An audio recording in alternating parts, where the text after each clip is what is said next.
Excellent. How's everything going? Everything's fine.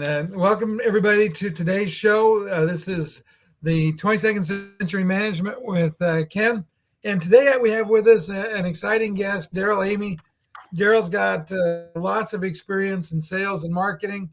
And I know you've been doing some consulting and you've been leading a marketing agency. So tell us a little more about your background, Darrell. Yeah, thanks, Ken. It's great to be here. I am all about sales and all about marketing. I've had 28 years of experience in B2B selling. And in that time, it was on the street, hardcore, door-to-door, business-to-business sales in the technology space. At the same time, I always wanted to start my own company. So I started a company in 2004 doing sales training and helping companies sell successfully in the solution space. And as I was doing that, my very first client came to me again and he said, "Hey, that training was fantastic. Our website doesn't say anything about that. Do you build websites?" Being as it was my first client, the answer was, yes, sir, we build websites. And so I dusted that marketing degree off that was in my hip pocket the whole time I was in sales and sales development. And so for the last 18 years now, I've had this fascinating experience having one foot in the sales world, one foot in the marketing world with all of the incredible innovations in digital marketing happening over the last few decades. And so that's landed me to where I am today, which is helping companies develop sales and marketing strategies that are aligned to help them accelerate their revenue growth. Okay, so that brings up an interesting question, because if we think about sales and marketing, you would think they would always be aligned. Is that not the case? Boy, wouldn't that be wonderful, wouldn't it? It's so interesting that there's so many reasons that it's kind of like skiing. Here we are. It's almost December for the skiers out there. It's almost time to hit the slopes here in North America. And when you're skiing, you want both your skis pointed in the same direction. If one ski is going in a different direction than the other, it's not good. There's probably going to be an orthopedic surgeon involved at some point. So sales and marketing, it's really important that they're aligned. The trouble is sales and marketing a lot of times aren't aligned. Sales is doing one thing, marketing's doing something else. Are they talking? Are they using the same message? Are they communicating to the same people, the same things? Unfortunately, in a lot of organizations, that's not true. It happens in big Fortune 1000 companies. Sadly, it also happens in small business as well. And so one of the things that's really important, especially in today's marketplace where buyers are skeptical, it's very important that sales and marketing be headed in the same direction, working closely together to drive revenue growth. Yeah, and I would agree with that. And it's interesting because I teach service management in the copier industry, and I spend a lot of time looking at that industry. And it is amazing to me how many times things aren't as aligned as well as they could. The other thing that I've noticed, and I'll ask you if you see this as well, is they seem to be a little slow to really adopt to the new marketing methods that are available. I've had a couple of people on that talked about marketing, and I learned some things that amazed me. And I know that most of the business owners in my industry are not particularly good at using some of these techniques. Yeah, I think, it's interesting because my first job, I was 93 selling analog copiers, fax machines, and dictation equipment. So very familiar with the industry. And, many of us learned to sell. Full disclosure, right? I didn't even have a payphone back then. I think we had a pager and we had a roll of quarters for the payphone. We didn't have cell phones. And so, what we've witnessed happening, and it's just been this interesting journey over the last couple decades, is we've witnessed that the way people communicate has changed, right? I mean, you think about how we communicate now versus back in the day, right? When we were using the payphones, using the pagers, sending faxes, and what I call the good old days, right? Remember when you used to get an order and the phone would ring and it was the fax machine and that purchase order would come across? That was a lot of fun. The reality, though, is the way we communicate has dramatically changed. And so, one of the challenges salespeople, we jumped on board with email, of course, but the way we communicate now is there's so many different channels for communication. Like, for example, here we are right now, right? We're communicating over a live stream on using a platform called StreamYard that I'm guessing many of our viewers, haven't even heard of yet. And the reality is 2 years from now, we'll be probably doing something totally different. So I think that it not only has the way that we communicate changed, the way we consume information has changed. This has been a bit of a tough pill to swallow for some of us legacy salespeople. Is back in the day, there wasn't a lot of options to get information on products. Now we've swung, and so the salesperson was kind of in control of that information. Now we've swung almost Ken in the total opposite direction, where there's so much information that buyers actually are saying in surveys that they're confused. They're like, what do we do? And so where sales used to have the role of being the dispenser of information, if you want information on a product, you need to talk to a rep. Now the salesperson has the opportunity to play the role of the clarifier of information, if you will, or the, hey, let's sit down and broker, let's get rid of some of this confusion. Let me understand clearly what your needs are, and make a recommendation based on that. So the way we communicate has changed, the way buyers get information has changed, and that's the role of salespeople has changed as well. And so this is, you and I, having watched several decades of all of this, we have some perspective, but I think for all of us, it's important to remember that this whole landscape of communication and the way people buy, quite frankly, the way they expect to interact with companies when it comes to customer service, it's changing, and it's going to continue to change. And I agree 100% with that. I think that, I think about avenues that we have that we didn't have in the past. Good examples is LinkedIn. In fact, you're talking about technology and where we are. Well, here's what's interesting is, do you know where I am today? Where? I am halfway between the Cozumel, Mexico, and the Bahamas on a cruise ship. Perfect. Wonderful. Yeah, and we're able to do this. And here we are, right? Here we are. It's incredible. It really is incredible. It is. And so I think about things like LinkedIn. And I do some travel work as well. And on travel, it's amazing. I started reaching out to some senior executives to just start a conversation. And it's amazing the results I've achieved by doing that. And again, who'd think of going to LinkedIn to build connections in the travel world? But that's where people build connections a lot of times. And it's not, and I get so aggravated on LinkedIn. I'll let you comment on this because you probably see this too. The thing that aggravates me most on LinkedIn is somebody will ask to connect with me, and I'm pretty open. I'll connect with just about anybody, because I'm just easy to get along with. So sure, I'll connect with you. But then the next thing I get is this spiel about why I should do business and buy with them and all of this stuff. And probably 85% of the time, it's stuff that I have no use for. I'm a one-man company. I teach service management. I do a little bit of service consulting. I don't have a big company. I don't have a lot of clients. So any of those things.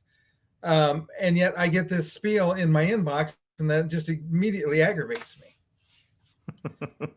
Connect and pitch, the old connect and pitch. These are things that really all we're talking about here, Ken, is I think bad habits from years gone by, just amplified on social media. We used to have bad habits in the old days with the pagers and the payphones in how we prospected, and then we started spamming people on email to the point where they actually passed laws, right? Saying you can't say, they passed laws saying you can't call me. Then we abused email. They passed laws on that, and people are abusing LinkedIn as well. And I think the beautiful thing to me about all that, there's always going to be people who try to sell like that.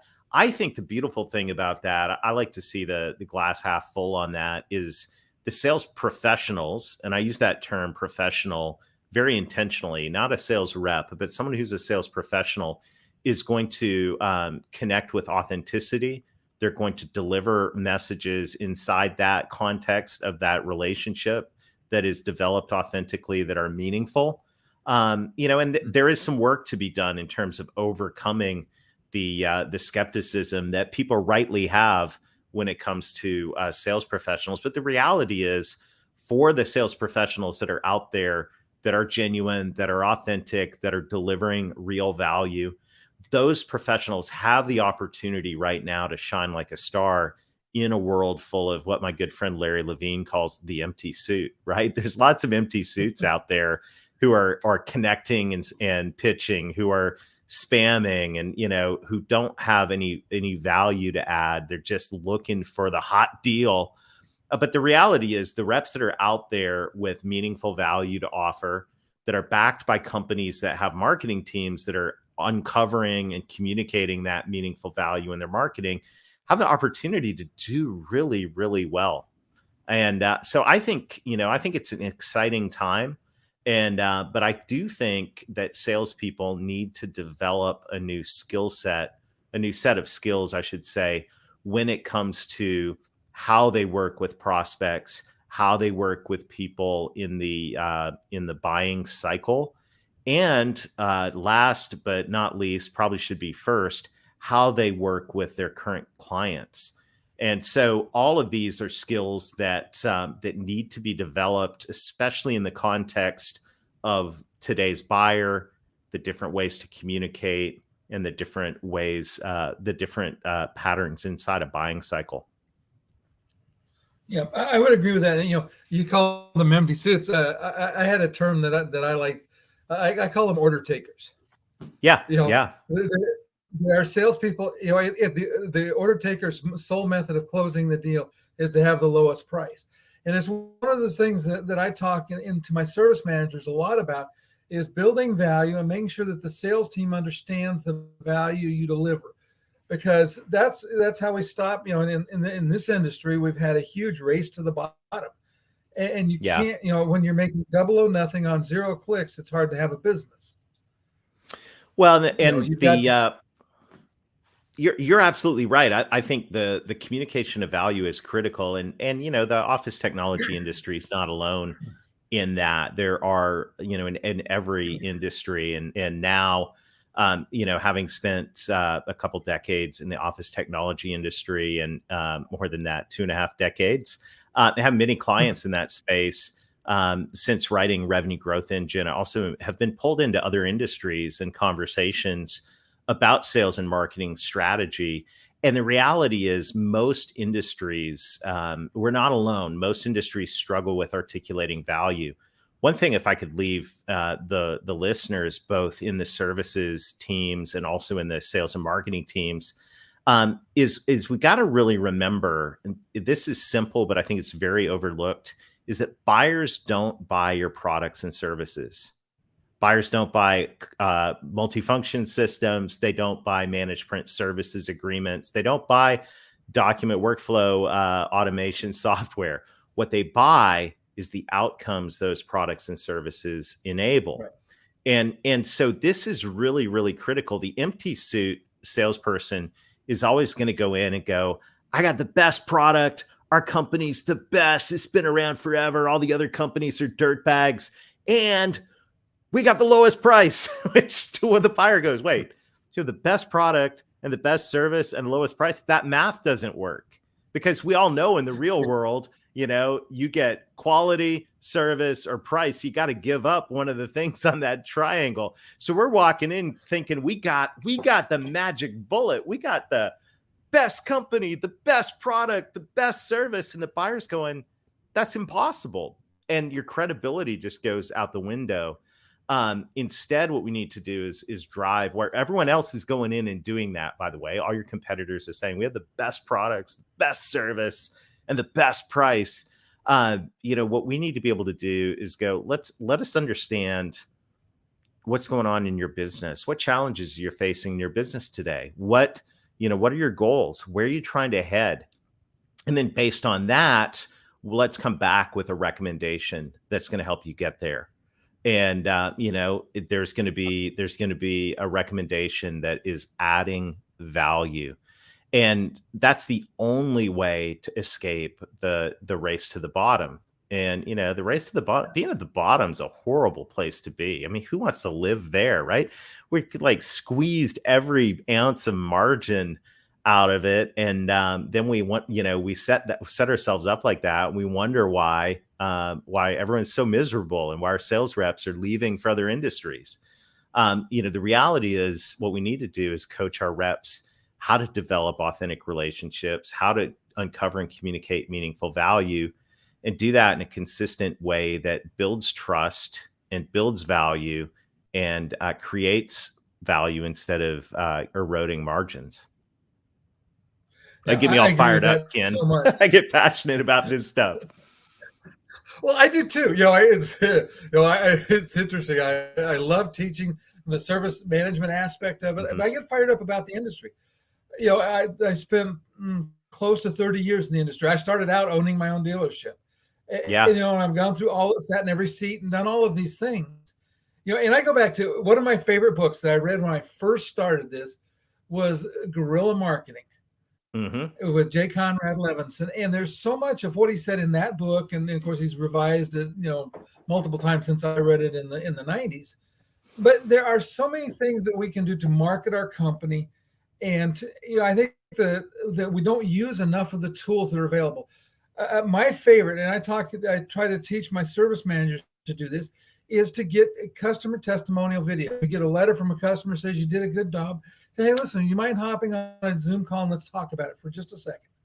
Mm-hmm. Because to me, that's one of the ways we can communicate value is when a client's website is full of videos from real customers that tell real stories and they match the industry that the person is in. That to me seems to add a lot of value and a lot of credibility to the company. Well, I'll take it a step further than that, because I say all of that and 100%. And to me, talking to clients and getting testimonials, or even taking it a step further and doing a case study, where we ask the simple questions: what challenges were you facing? What did we do for you? How have you benefited? That's not just communicating value. That's actually uncovering value. So what I say in Revenue Growth Engine is that, it's so funny. After years of doing marketing, we would come and we'd say, here's a marketing campaign. They would say, we need a new website. We need new social media. We need search engine placement, all these things. We come back and say, one of the things you should do is case studies, success stories. And we think you should do them first. Oh, no. Just, we need all this other stuff. What about the case studies? Oh, we'll get around to it. No, you won't. And so what ends up happening, you're laughing because we all know this is true, right? So what ends up happening is all these websites, proposal templates, marketing materials, everything gets made, and it's all what I call drivel. It's marketing mush, right? We can help your company accelerate efficiencies, streamline operations, and maximize profit, which is like static noise to a buyer, right? Yeah. Because that's just corporate garbledy-goop talk. Whereas if you had done the case studies first and talked to your clients, they would tell you specifically in their own words what resonated with them and why they thought that was important. So one of the things that was so fun, Ken, I used to do this, and I don't get to do it very much anymore, but I used to be the person that wrote the case studies, because what I liked about that at our company, we had a whole team of people. We have a whole team of people doing online marketing and all of that. But I wanted to write the case studies because two things. It kept me on the street, right? I was able to talk to buyers and really listen. The other thing was the fun conversation with the salesperson. So what would happen? Let's say it's a managed print services success story, right? So before I would call the customer, I would actually call the rep and I'd say, hey, give me the backstory. Tell me about this. What did you do? We did an assessment, blah, blah, blah. And then I'd get to the end and I'd say, hey, I'm just curious. Why did they buy? Why did they say yes? You know what the answer was? 9.9 times out of 10, right? Oh, it's because we saved them money. Okay, great. Talking to the sales rep. Why else did they buy? Oh, it's all because we saved them money. So then I'd call up the client and I would say, hey, I'm here to do the case study. Tell me about your company. What challenges were you facing? What did this office technology dealership do for you? And what benefits are you enjoying as a result? And they'd start rattling off benefits, right? Oh my goodness, it's freed up our support team. I don't have multiple invoices. I'm getting less. People are happier. Going down all these lists. And most of the time, I'd have to say, I'd try to ask this discreetly. Ken, by the way, are you tracking your return on investment on this decision? Like I try to ask the "Are you saving money?" question. And you know what the answer was most of the time? Most of the time, they would tell me off the record, I would have paid more for this because of the value added versus, and I think I'm saving money, but I don't have any idea. I don't care. I don't have to deal with it anymore. And I would always, it was so fun because I'd write the case study up with all the benefits. And I call the rep back and go, hey, do you want to know why they really bought? And do you want to know how much money you left on the table because you didn't bring value into the conversation? And so this is where, this is where we got to look and go, what are we selling? Are we selling, in this case, printer service, or are we selling the ability to scale your IT service or your IT team without adding additional people? Are we selling, you just go down the different benefits of all of this. And so this is where, I just challenge salespeople, talk to your clients in your quarterly business reviews with your top clients. Talk to them. Not doing quarterly business reviews. We talk about that in one of the later chapters in Revenue Growth Engine. Do that with your top clients. When you do, don't just bring in stacks of paper showing that you fulfilled all their service calls. Actually say, hey, by the way, I'm just curious, how's your business? What's going on? What are you concerned about? In 2022, on the way here, I noticed you're building another facility. What's up with that? How's the economy affecting you? Drive some conversation around that, and you'll start to hear the true drivers of value, the outcomes that they want, and then you can start to really sell. I agree with that 100%. In fact, it's interesting because it's not really in the realm of quarterly business review, but one of the things I encourage my service managers to do is to have I call it the reverse lunch and learn. Mm-hmm. And I got this from a book this came from, name just slipped, it'll come back, but Carl Sewell, who wrote Customers for Life. Okay. And to me, it is cool one idea. Of the all-time best customer service books, because he ran the most successful, I think still does run the most successful luxury car dealerships in the United States. And he has amazing customer service scores. And so he would invite customers in and they would ask this question, is what don't you like about doing business with our company? Now, think about that. If you ask your customers to tell you what they don't like, you have such a great opportunity to make your company better. But then I tell them to follow it up with this question. What are some of the other things that we could do to help your company? What are the pain points you have in technology? Mm-hmm. And then what the customer does is gives you a list of things they want you to sell them. Now you don't try to sell during that, and you never defend yourself. You just take notes, so that you understand and you fix the things that you can fix. And, and hopefully the sales guy will take what you've learned in that process and figure out what we could do to help them make progress. I love it. And that brings up a topic that's near and dear to my heart, especially when it comes to sales and marketing and operations alignment. Salespeople have their language and way of going about things. Marketing people have their way of going about things. They play a very important role. And then customer success, service, operations, whatever, your organization calls that, they play an important role as well. In fact, probably way more important when it comes to revenue growth than we understand. Mark Hunter, one of my favorite authors and a friend, says, you don't close a sale, you open a relationship. And so when it comes to sales, it's got a language, marketing has a language, service has a language. But the thing that ties it all together, and this has worked really well for a lot of organizations, is looking at the customer experience. So let's drop sales, drop marketing, drop service. Let's get in a room together and let's begin to think about what happens from the time someone first encounters our company, all the way through their initial buying process, all the way through that journey of being a customer. And when we start to look through the lens of the customer, and this is where things start to become much more clear. It's so interesting. There's so many things that are points of clarity. One of the biggest points of clarity for companies is they begin to realize that for most companies, once an order is signed, the selling stops.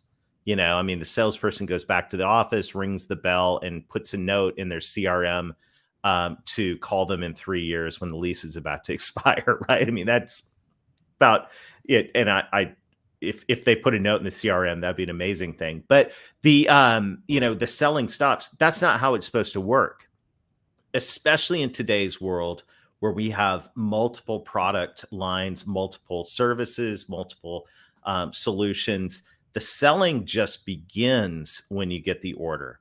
And so this is something really critical to remember, is that the customer experience from the time that order is approved all the way through their whole life cycle being with you is something where there is all kinds of low-hanging fruit. In fact, probably most businesses listening in right now, just based on my knowledge of the industry, there could be a case to be made that if you didn't add a single customer for the next 10 years, and all you did was focus on selling more to your current client base, you could probably triple your revenue. I was talking to an industry yesterday. It was a different industry, but it was the same type of thing. We started asking about cross-selling. What % of your clients buy everything that you sell? And the answer was, we have 10% of our clients that buy more than one thing. Now that sounds pretty dismal, but as a sales and marketing strategist, I go, ding, ding, ding, ding, ding. There's growth opportunity, right? So in the context here, if you've got, 100% of your customers buy hardware, and X, percent buy your services, managed print, managed IT, managed whatever, and X percent buy your solutions and your extra hardware products. This idea of customer experience, what happens once someone approves their first order, the deal isn't closed. You've opened a relationship. My first employer, I learned this early on, 28 years ago, when I got my first job in the industry. They handed me a stack of business cards at a local Lanier office. And back then we sold fax machines, copy machines, and dictation equipment. And so we would come in with an order, press hard, the fourth copy is yours, all fired up, ring the bell, excited, write it on the board. And, as salespeople, we're like, man, I own this account. To which the manager would go, great. What, I didn't realize they had our dictation equipment. I didn't realize they had our fax machines. Take that for today, right? I own this account. Oh, fantastic. That's good. I didn't realize we were managing all of their core business workflows and documents. I didn't realize that we had all their printers under management. I didn't realize that we were doing wide format and large screen displays in all their conference rooms. I didn't realize that. That's awesome. To which the sales rep, would go, oh, the good news is, we aim to 100% sold is the goal. The question that, I want to ask everybody listening in is, what processes do you have in place to ensure that once someone becomes a customer, they become 100% sold client? And this is where I think a lot of work needs to be done, because we're in an industry, we know how to go knock on doors, we know how to pound the phones, we know how to network and get net new business. But the reality is, there's a lot of low-hanging fruit when it comes to extra products and services. And quite frankly, the case could be made that if we don't get in those extra products and services and make them a significant part of our revenue stream, we're going to face some challenges in the not too distant future as some of our core products start to fade in their importance in a lot of industries. Well, and that's interesting, because when I speak to BTA events, that's one of the things that I moderated a panel for the BTA in Nashville. And when we talked with some dealers about, the other products that they bring to the table, and in that mix, we had 3 dealers, and they did motion detectors, and security cameras. They did water, they did pure air, they did network services, they did managed print, and it was really a bundle of things that they offered. And they talked about how the fact that because they had a variety of things they could offer a client, they had a lot of ways in the door. And then once they got in the door, it always led to something else because they're focusing on broadening. And I use the analogy that it's like fishing. You want to have a big treble hook and you want to get all three of the barbs set in the customer so that they're your customer. Then you start to have them for life. The dealers that think that just having their copier business, there's going to be so many people coming after that market in the near future that, it's scary.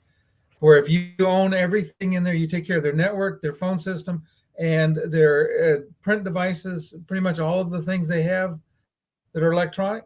What happens is that for somebody to knock you out, they have to be able to take all of that.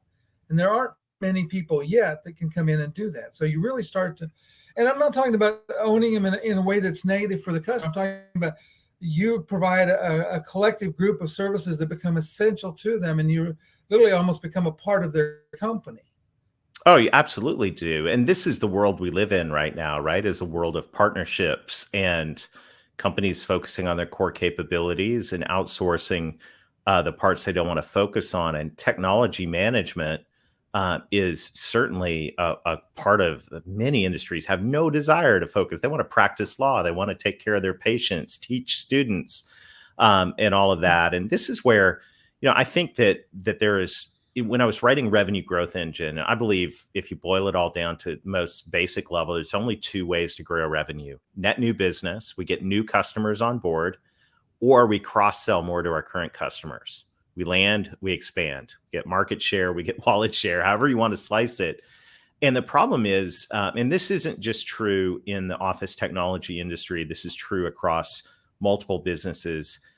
We tend to be good at landing new deals and horrible at expanding. Joey Coleman wrote one of my favorite books called Never Lose a Customer Again. And it's a customer experience book. It's extraordinary. I recommend everybody read it.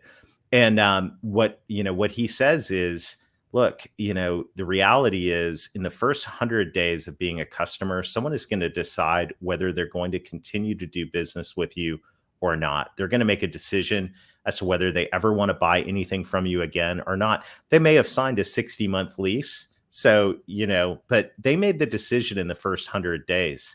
And if you're a company that's really, really struggled, you're like, why can't we get traction with our clients? They buy all our office equipment, our print equipment from us.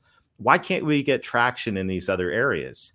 One of the places to look is in your onboarding experience. What was the first 100 days like? Because here's what happens. The salespeople, and I've got sales in my blood. I'm a recovering sales rep. I'm down to therapy twice a month. It's going pretty well. The twitch is slowly going away. And, salespeople, we come back to the office going, we got the order, ring the bell, right? Slap high fives, all that stuff. We're on 10 out of 10, right? We're ready to go on President's Club trip now. We're having fun. But where is the customer, the new customer, on a scale of 1 to 10? They are beginning to have what's called buyer's remorse. Buyer's remorse is not a really good thing to have. The sales rep's 10 out of 10. The customer is 5 and slipping because they're like, what if this doesn't work? What if this doesn't, what if they don't deliver? What if my people don't like this? What if this was a bad decision, switching vendors? What's that going to do to my career and my stature in the company? So now the sales rep spending the weekend slapping high fives, floating around in the swimming pool, celebrating their big victory. The buyer is in this moment of buyer's remorse. And what happens when you have buyer's remorse? You're looking for signs that you made a bad decision, right? So then all of a sudden, there's a bad handoff between sales and service, or there's something comes in late. There's not good communication. It's just not a good onboarding experience. And guess what happens? The buyer goes, well, I learned my lesson. I'm never buying anything from them again. And that's, think of the opposite though. An amazing experience. The company has thought strategically about onboarding and how are we going to make this incredible? And what are we going to do to make sure everybody that has a piece of this responsibility in that company becomes our friend, and that we take care of things proactively. And we don't just do the bare minimum, we go above and beyond.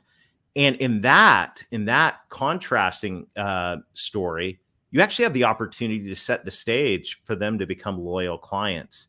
And so this is where I think sales and service and marketing need to work very closely together in looking at how do we create that onboarding experience in such a way that we develop clients for life and not people who are like, what a nightmare, right? Who only stay with you on the lease renewal because it's just too much of a hassle to change. But when it comes to sticking around and expanding their relationship with you, they're like, no, thank you, right? And there's a lot of clients like that. So there's a lot of work to be done in customer experience. And that's why I applaud what you're doing, Ken. I think it's fantastic. Yep, I think so too. I've gone through examples, and I share them in my class where I've had horrible customer service and where I've had exceptional customer service. And I've had companies that made horrid mistakes in taking care of something that was mine. I had a company forgot to put oil in my car after an oil change, but they took care of me so well through the process that they were my mechanic from then on. I never questioned them. I just took my car and threw the keys under it and said, hey, fix whatever's wrong, because they did what was right. You know, and I stress that so much in service is do what's right for the customer. You know, you may not make any money in that process. You know, the guy that messed up and he wound up having to replace my engine, and that's what he did. And it ran fine after that. So like I said, he did what was right. We had a loaner to use, but make sure that you take care of the customer, because that's, such a valuable, important thing. And then, part of that goes back to something I learned in guerrilla marketing is that a happy customer tells 3 to 5, an unhappy customer used to tell 16. Now they might tell 16 million. You get them on Twitter or somewhere, and they get a little bit of notoriety for the way they did it. So you really have to be careful of that. I want to share one illustration that I read. This was early in my days with my business that you'll probably relate to. The article was, why flecks of gold are better than a gold nugget. And what this author said, most salespeople run around looking for the big score, looking for a big gold nugget. He said, what I look for are little flecks of gold.